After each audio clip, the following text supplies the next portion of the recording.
주님께서 여러분과 함께 성 요한이 전한 거룩한 복음입니다.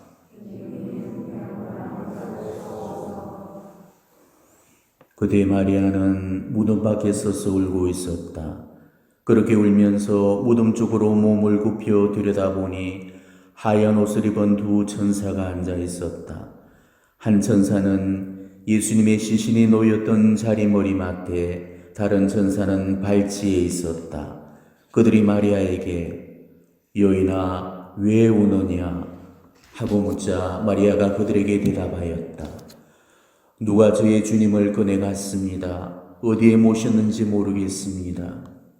이렇게 말하고 나서 뒤로 돌아선 마리아는 예수님께서 서 계신 것을 보았다. 그러나 예수님이신 줄은 몰랐다. 예수님께서 마리아에게 여인아 왜 우느냐 누구를 찾느냐 하고 물으셨다. 마리아는 그분을 죽은지기로 생각하고 선생님께서 그분을 옮겨가셨으면 어디에 모셨는지 저에게 말씀해 주십시오. 제가 모셔가겠습니다 하고 말하였다. 예수님께서 마리아야 하고 부르셨다.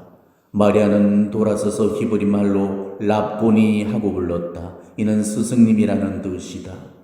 예수님께서 마리아에게 말씀하셨다. 내가 아직 아버지께 올라가지 않았으니 나를 더 이상 붙들지 마라. 네 형제들에게 가서 나는 내 아버지시며 너희의 아버지신 분, 네 하느님이시며 너희의 하느님이신 분께 올라간다고 전하여라.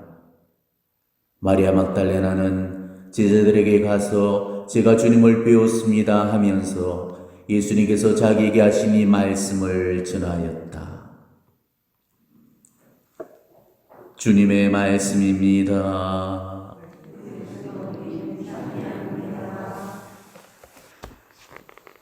부활 8일 축제에 우리는 두 번째 날을 맞이하고 있습니다. 부활 시기 동안에 예수님의 부활을 만난 여러 사람들의 목격담들을 우리가 앞으로 듣게 될 건데, 이때 제일 먼저 나오는 이야기가 마리아 막달레나 이야기입니다. 이 기나긴 부활 시기를 살아내야 될 우리한테 복음은 제일 먼저 예수님 부활의 첫 증인으로 마리아 막달레나를 내세우고 있죠. 이거는 파스가 예정에서 우리가 닮아야 될 모범이 되기 때문에 그런 겁니다. 마리아 막달레나는 공식적으로 예수님의 부활을 만났던 첫 번째 사람이었죠. 물론 예수님께서는 당신 어머니께 제일 먼저 당신 부활의 모습을 보여주셨지만은 이것은 공적 계시인 성경에는 기록되어 있지 않습니다. 단지 우리 교회의 천년 역사 동안에 주어져 있던 여러 사적 계시들을 통해서 밝혀진 사실입니다. 예수님께서 당신 부활의 첫 모습을 당신 어머니께 제일 먼저 보여주셨을 거라는 것은 너무나도 이치적으로 당연하지 않습니까? 만일 제가 예수님이라고 해도 어머니께 제일 먼저 달려가서 이 기쁜 소식을 전해드렸을 겁니다. 예수님의 십자가 아래서 슬픔에 짓눌려 있던 이들 중에서 성모님의 고통을 능가할 만한 이가 있었겠습니까? 그러니 어머니의 근심을 한시라도 풀어드리고 그 비통 속에 놓여있는 어머니께 위로와 기쁨을 드리기 위해서라도 제일 먼저 어머니께 달려가신 것은 너무나도 당연한 이치일 겁니다. 그런데 예수님의 어머니 곁에는 죽을 것 같이 숨을 못 쉬고 숨이 멎은 것 같이 비통 속에 감사인 또 한 명의 여인이 더 있었습니다. 그녀가 바로 마리아 막달레나였습니다. 우리 교회의 복류이시고 신비가 중에 한 분이신 안나 카타리나 에머리히라는 수녀님이 계시죠. 이분은 예수님의 순환을 환시로 보게 되십니다. 그 환시서의 하나인 제자들 가운데 계신 예수님이라는 그 책에는 예수님께서 마리아 막달레나를 일컬어서 당신 어머니 탐으로 당신 순환을 아파하고 힘들어했다면서 그것을 증언해 주시는 그런 대목이 나옵니다. 그 책에는 이렇게 기록을 하고 있습니다. 주님께서는 막달레나도 생각하셨는데 그녀가 느끼는 고통을 감지하시며 감동하셨다. 그 때문에 그분은 제자들에게 막달레나를 위로해 주라고 명하셨다. 왜냐하면 예수님께서는 막달레나의 사랑이 어머니의 사랑 다음으로 큰 사랑이라는 것을 알고 계셨고, 앞으로 그녀가 여전히 고통을 받게 될 것이며 그녀가 죽는 날까지 더 이상 당신을 모독하는 일을 하지 않을 것이라는 사실을 보셨기 때문이다. 이렇게 되어 있습니다. 실제로 여러 사적 계시들을 보게 되면은 마리아 막달레나는 십자가의 길에서 성모님을 부축하면서 동행해 드렸고, 예수님께서 부활하시기까지 성모님 곁에서 성모님을 위로하면서 함께 그 고통을 나누었다고 증언을 해주고 있죠. 십자가의 길에서 예수님의 순환받으시는 모습을 뵈면서 몇 차례나 까무러칠 만큼 아파하면서도 마지막 순간까지 예수님께 신실했고 그 사랑의 질개를 꼿꼿하게 지켜낸 그런 충직한 여인이었습니다. 그렇기 때문에 안식일 다음 날이 밝기도 전에 예수님의 무덤으로 달려갔던 거죠. 주님의 성시에 향유를 발라드리기 위해서였습니다. 유대인들의 안식일은 금요일 저녁 해진 뒤부터 시작이 되어서 토요일 저녁 해질 때까지 안식일 기간에 들게 되죠. 이 기간 동안에는 거의 꼼짝도 할 수가 없었습니다. 특히나 안식일 규정에는 집 바깥 출입이 제한이 되었죠. 집 바깥으로 2000큐빗 이상을 나갈 수가 없었습니다. 이 큐빗이라는 것은 이 팔꿈치에서 가운데 손가락까지 거리입니다. 그러니까 보통 한 걸음 정도의 그런 보폭이 되는 거죠. 그러니까 집 밖으로 2000걸음을 나갈 수가 없었던 겁니다. 그 이상으로 나가게 되면은 안식일 법을 어기는 범법행위가 되고 마는 겁니다. 예수님께서 돌아가신 데가 안식일이었기 때문에 예수님께서 묻혀 계신 돌무덤까지의 거리로 봐서는 다녀올 수 없는 상황이었죠. 그 때문에 마리아는 이러지도 저러지도 못한 채 어서 시간이 지나서 안식일이 해제되기만을 학수고대하면서 기다릴 수밖에 없었던 겁니다. 안식일이 지나가기를 기다리는 동안에 정말 마리아는 눈이라도 제대로 붙였겠습니까? 거의 실성한 수준으로 눈물 범벅이 된 채로 안식일이 해제되는 그 시간만을 기다려서 오뚜새벽부터 무덤으로 달려갔던 거죠. 요한복음 20장 1절은 이렇게 기록이 되고 있습니다. 주간 첫날 이른 아침 아직도 어두울 때에 마리아 막달레나가 무덤에 가서 보니 무덤을 막았던 돌이 치워져 있었다. 바로 아직도 어두울 때에 라는 이 대목에서 우리가 알 수 있듯이 마리아는 아직도 동도 터오르지를 않았고 사물조차 제대로 식별이 되지 않을 그 시간에 혼자서 무덤을 향해서 달려갔던 거죠. 그런 시간에 공동묘지에 혼자 갈 수 있을 그런 강큰 사람이 우리 중에 몇이나 되겠습니까? 아마 우리라면은 무서워서도 못 갈 거고 위험해서라도 못 갈 겁니다. 그렇지만은 무서움보다도 더 무서운 게 사랑이 지니고 있는 힘입니다. 사랑은 두려움을 이깁니다. 진짜 사랑하면은 겁날 게 없는 거죠. 마리아는 예수님을 진짜로 사랑하기 때문에 그 어떤 두려움도 넘어설 수 있었던 거죠. 그렇기 때문에 유령과 귀신이 덮칠 것 같은 그런 무덤의 음산한 공포도 이겨낼 수가 있었고, 불량부들에 의해서 윤관을 당할지도 모를 그런 두려움도 뛰어넘을 수가 있었고, 무덤을 지키는 병사들에 의해서 체포될지도 모를 그런 불안감도 넘어설 수가 있었던 겁니다. 마리아는 감히 제자들도 엄두를 내지 못한 일들을 겁없이 수행할 수 있었던 거죠. 오직 사랑의 힘만이 모든 것을 이기기 때문입니다. 마리아 막달레나의 이 사랑이 얼마나 대책 없는 사랑인지를 한번 곰곰이 생각해 보십시오. 이미 예수님의 성신은 무덤에 모셔졌고 큰 돌을 굴려서 입구를 막아버린 그런 상태였죠. 장정들 몇이 붙어서 굴려도 돌무덤을 열 수 없는데 그 갸녀린 여성의 몸으로 혼자서 돌문을 열겠다면서 무작정기를 나섰던 겁니다. 아마 주님께 대한 그런 사랑과 열정이 없었다면 감히 생각지도 못할 그런 일이었을 겁니다. 마리아가 무덤에 달아났을 때는 이미 경비병들은 큰 지진으로 말미암아서 까무러져서 기절해버린 그런 상황이었고 무덤을 막았던 돌문도 활짝 열려져 있는 그런 상태였죠.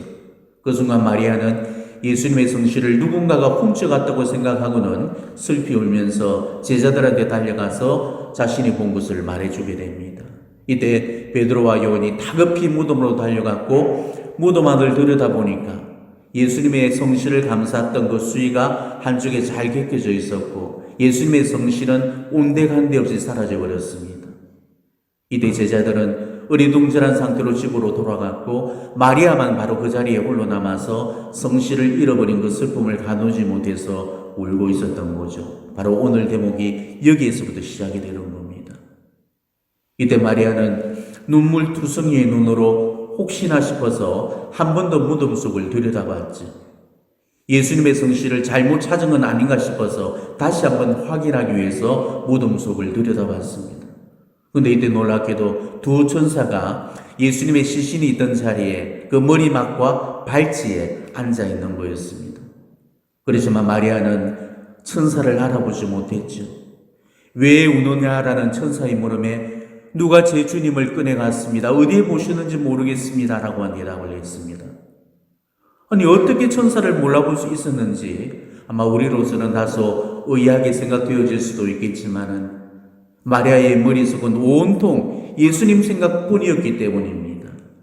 그 어떤 것도 마리아한테는 관심의 대상이 아니었습니다. 오로지 예수님 외에는 그 어떤 것도 보이지 않았던 거죠. 이처럼 진짜 사랑하면 맹목이 되는 겁니다. 사랑하는 대상 그 하나만 보이고 나머지는 보이지 않는 거죠. 아무리 천사가 나타나고 아무리 성인 성녀가 나타나더라도 그게 예수님을 향하는 그 사랑의 시선을 빼앗을 수가 없는 겁니다. 이게 진짜로 사랑하는 거예요. 우리는 이와는 반대의 대조적인 모습을 베드로 안에서 찾아볼 수가 있죠. 자, 타볼산에 올랐던 베드로를 보십시오. 모습이 변했던 그 예수님의 모습보다도 모세와 엘리야의 모습이 더 도취되어서 초막셋을 지어드리겠다고 하면서 예수님을 향한 그 시선을 모세와 엘리야한테로 빼앗겨버렸던 거죠. 그렇지만 결국 모세와 엘리야는 사라져버리고 예수님 외에는 아무것도 보이지 않았다고 성경은 전해주고 있습니다. 정말 봐야 될 분, 그분은 오로지 예수님 뿐이시라는 사실을 알려주는 것이죠. 마리아가 예수님을 일곱 슬픔의 상고에서 돌아서려고 했을 때, 근데 바로 그 자리에서 예수님께서 서 계셨습니다. 이때 예수님은 천사와 같은 물음을 던지셨죠. 여인아, 왜 우느냐? 누구를 찾느냐? 근데 이때도 마리아는 예수님을 알아뵙지 못했습니다. 그저 정은죽인 줄 생각하고 신랄 같은 희망으로 부탁을 드렸죠. 선생님께서 그분을 옮겨가셨으면 어디에 모셨는지 제게 말씀해 주십시오. 제가 모셔가겠습니다. 이렇게 대답합니다. 그런데 하나님이시오 사람이신 그리스도의 시 예수님의 생애를 다룬 그 환시서에 보게 되면은 이때 마리아 막달레나가 얼마나 간절하게 애원했는지를 여실히 알 수 있습니다. 마리아는 격렬한 울음을 터뜨리면서 정은지기로 오인했던 그 예수님께 매달리면서 이렇게 애원을 합니다. 주 예수님을 빼앗겼어요. 부활하실 것을 기다리며 그분께 기름 붓기 위해 여기까지 왔는데 모든 게 허사가 되어버렸어요. 누군가가 제 사랑하는 분을 훔쳐갔어요. 제게서 모든 것을 빼앗아 버렸어요. 오, 그분을 옮기니가 당신이 하면 어디다 모셨는지 가르쳐 주세요. 노예처럼 당신 앞에 무릎 꿇고 간청드립니다. 제가 그분 시신을 사기를 바라신다면 그렇게 하겠어요. 얼마를 원하십니까? 저는 부자예요. 그분 무게만큼의 황금과 보석을 당신께 드리겠어요. 그분을 돌려주세요. 절대로 당신을 고발하지 않겠어요. 그분에 대해서 무슨 원한이 있다면 제가 보상하겠어요. 저를 때리고 싶으면 그렇게 해도 괜찮아요. 제 피를 흘릴 때까지. 그러니 부탁해요. 제발 그분을 돌려주세요. 이 불쌍한 여인을 동정해 주세요. 그러면서 흐느껴 울었다고 전해주고 있습니다.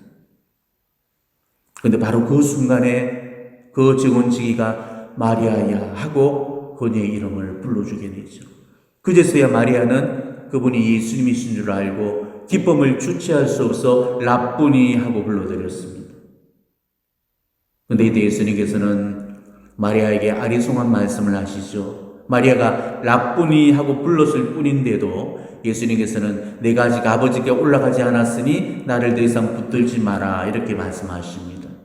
그런데 이 하나님이요 사람이신 그리스도의 시를 보게 되면은 왜 이런 말씀을 하셨는지 그 이유가 설명이 되어 있습니다.